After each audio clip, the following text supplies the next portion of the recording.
ব্যভিচারের দৃশ্য, উলঙ্গ দৃশ্য, কিংবা কোনো মহল্লার মেয়ের সাথে প্রেম করো, কিংবা রাস্তার কোনো মেয়ের সাথে প্রেম করো, আল্লাহর কসম, রব্বে কাবার কসম, আমি বললাম তুমি ব্যর্থ হবে, তুমি ব্যর্থ হবে, তুমি ব্যর্থ হবে। অচিরেই ফাসাদ লাথি ছাড়া আর কিচ্ছু মিলবে না। ফাসাদ লাথি মিলবে না আর কিচ্ছু। হ্যাঁ, যে মেয়ে তার মাকে ফাঁকি দিছে, যে মেয়ে তার বাপকে ফাঁকি দিছে, যে মেয়ে তার বংশকে ফাঁকি দিছে, যে মেয়ে তার চরিত্রকে ফাঁকি দিছে, যে মেয়ে তার পর্দাকে ফাঁকি দিছে, যে মেয়ে তার দেহকে নষ্ট করে দিছে, যে মেয়ে তার আখলাক নষ্ট করে দিছে, হে তোমারে মূলা দিব, হ্যাঁ তোমারে লাউ কদু দিব, ঘোড়ার ডিম ছাড়া আর কিছু নেই।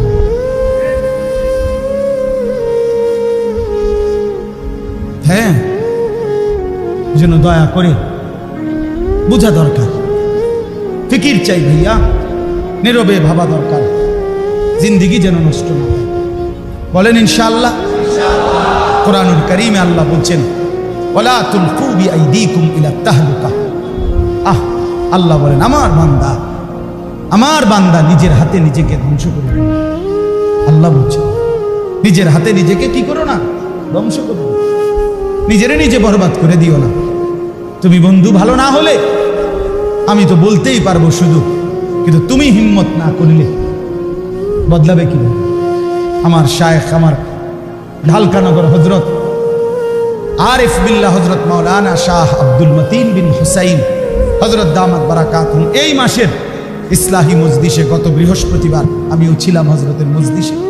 হযরত বলছেন, গুনাহ ছাড়বার জন্য, ইবাদত করবার জন্য কাবাগরের সামনে দাঁড়াইলে হবে না, মদিনার রওজার সামনে দাঁড়াইয়া থাকলেই শুধু হবে না, সেটা তো বরকতের ব্যাপার, সেটা তো বরকতের বিষয়, কিন্তু গুনাহ থেকে বাঁচবার জন্য, আল্লাহর ইবাদত ঠিক মতো করার জন্য আমার আপনার প্রত্যেকের কলিজার ভিতরের একটা মজবুত হিম্মত থাকা দরকার। কি দরকার? একটা হিম্মত। আমি গুনাহ করব, আমি গুনাহ করব, আমি নাফরমানি করব, নারী উলঙ্গ হয়ে যাক আমি দেখব। আমরা কিতাবে পড়ছি এক সাহাবী, নওজোয়ান সাহাবীকে যুদ্ধের ময়দানে খ্রিস্টান বাহিনী আটকাইয়া ফেলছিল, বন্দী করছিল। ওই খ্রিস্টান সেনাপতি এই নওজোয়ান সাহাবীর রূপে সৌন্দর্যে এত মুগ্ধ হয়েছিল, সে তার কন্যাকে, তাকে বশীভূত করার জন্য এই নওজোয়ান সাহাবীকে বন্দী করে তার উপযুক্ত সুন্দরী কন্যাকে বলছে, তুমি তাকে তোমার রূপ আর যৌবন দিয়ে যেভাবে হোক তার চরিত্রকে কলুষিত করো। 3 দিন টানাটা মেয়ে এক আলাদা নিভৃত কুঠুরিতে, আল্লাহর কসম আমি নিজে উর্দু কিতাবে পড়ছি, মেয়েটা চেষ্টা করছে তার রূপ আর যৌবন দিয়ে, কিন্তু কসম খোদার তিনি একবারের জন্য তার দিকে নজর দিয়ে তাকায় নাই। তো বের হয়ে সে তার বাবাকে বলছে, বাপ ইন্নাহু হাজারুন আম শাজারুন, তুমি যেই ছেলেটা, যেই যুবকটার কাছে আমারে দিছো বাপ, কসম বাপ, এটা হয় গাছ নয় এটা পাথর, এটা কোনো মানুষ না। আমি শত চেষ্টা করছি, লা ইয়ালতাফিতু ইলাইয়া, সে আমার দিকে কি করে নাই, বাঁকা চোখেও তাকায়, নজর দিয়েও তাকায়। এটা শুধু গল্পের মধ্যে সীমাবদ্ধ হলে চলবে না, এটা সম্ভব। সম্ভব কিনা বলেন? হযরত বলছেন হিম্মত দরকার। কি দরকার ভাই? সবাই বলেন হিম্মত। এজন্য আমি বলি যে আমার হিম্মত আপনার হিম্মত, আমার হিম্মত আমার জান্নাত, আমার হিম্মত আমার একটা সিদ্ধান্ত। আরে কস কি তারা ফাটতাম না, মানে 1994 ইংরেজিতে আমার বড় ভাই, আপন ভাই, বাংলাদেশের প্রখ্যাত আলেম আলহাজ হযরত মাওলানা মাহবুবুর রহমান আশরাফি, তো ভাইয়া 1994 ইংরেজিতে কামেলে টাইটেলে সরকারি মাদ্রাসায় পরীক্ষা দিছিলেন, সারা বাংলাদেশে ফার্স্ট হয়েছিলেন, 1 নাম্বার। তখন A+ ছিল না, তখন আপনার 20 জন সারা দেশে মিলাইয়া স্ট্যান্ড করত, 1 2 3 20 সিরিয়াল ছিল, ভাইয়া 1 নাম্বার হয়েছে। তো ঠিক বরাবর 4 বছর পরে 1998 সালে আমি দাখিল পরীক্ষা, SSC পরীক্ষা দেব সরকারি মাদ্রাসা থেকে। মা বলছে, বড় ভাই বলছে, ভাই মাও বলছে ফুল তোর ভাইয়ের মতো তোর রেজাল্টও চাই মা। তাই বলছি বলে ইনশাআল্লাহ মা আমার ভাইয়ের মতো আমিও চেষ্টা করব, দিবা রাত্রি মেহনত করছি।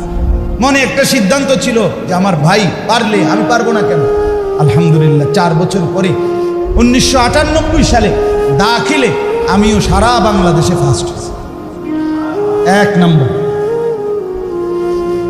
আমার বলার উদ্দেশ্য হলো, অর্থ হলো এই হিম্মত যে আমার ভাই পারছে আমি পারবো না কেন।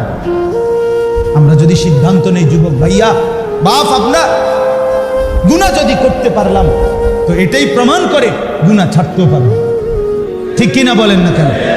করতে পারলে ছাড়তেও পারে, এটা সম্ভব। যে পাগল, যে মাতাল, যে প্রতিবন্ধী সে না ছাড়তে পারবে না, কারণ সে তো সেন্সলেস। কিন্তু আমি সুস্থ সবল, আমি কেন ছাড়তে পারবো? আমি কেন উঠতে পারবো না? আমি কেন ফজরের নামাজ পড়তে পারবো না? আল্লাহ নবী সাল্লাল্লাহু আলাইহি ওয়াসাল্লাম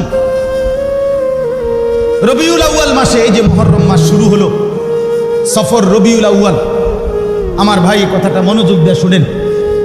আল্লাহ নবী সাল্লাল্লাহু আলাইহি ওয়াসাল্লাম রবিউল আউয়াল মাসে সোমবারে যেদিন ইন্তেকাল করছে, নবীজি সাল্লাল্লাহু আলাইহি ওয়াসাল্লাম এর আগে প্রায় 18 দিন একটানা অসুস্থ ছিলেন।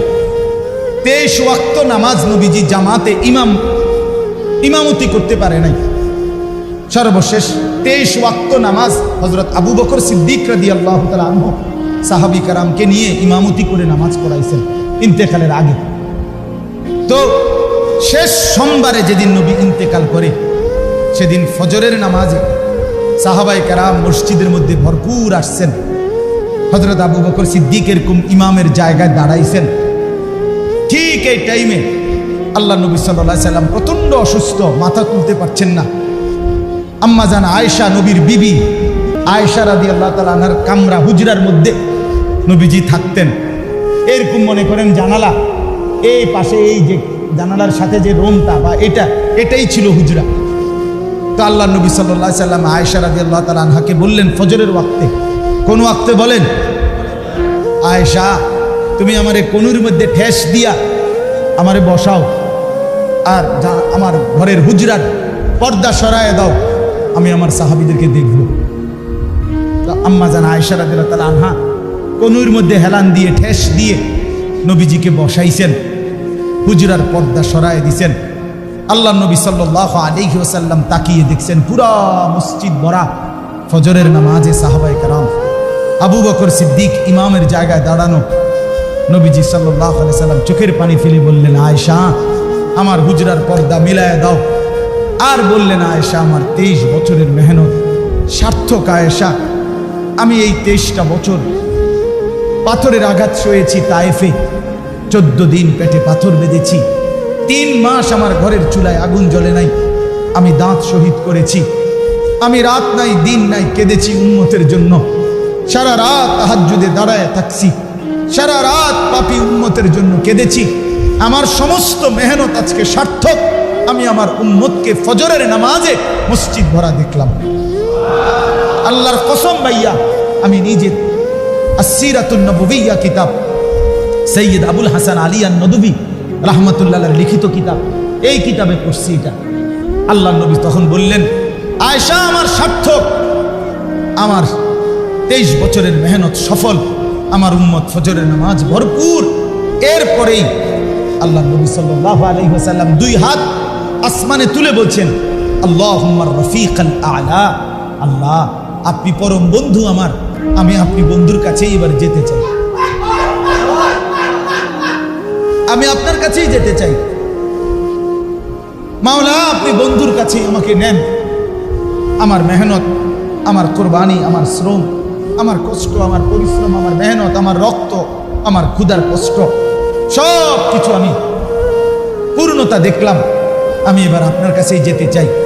এরপরে ভাই আল্লাহ নবী সাল্লাল্লাহু আলাইহি ওয়াসাল্লাম এই সেদিন সোমবার দিন, বিশ্বাস করেন আবারও বলি ভাইয়া, জোহরের নামাজের আগেই আল্লাহ নবী সাল্লাল্লাহু আলাইহি ওয়াসাল্লাম সোমবার ইন্তেকাল করছেন। নবী শেষ উম্মতকে ফজরের ওয়াক্তে দেখছেন। কোন ওয়াক্তে? শেষ হাসি দিছিলেন উম্মতকে দেখে, ফজরের নামাজে সেই উম্মতের তোমরা যদি ভাইয়া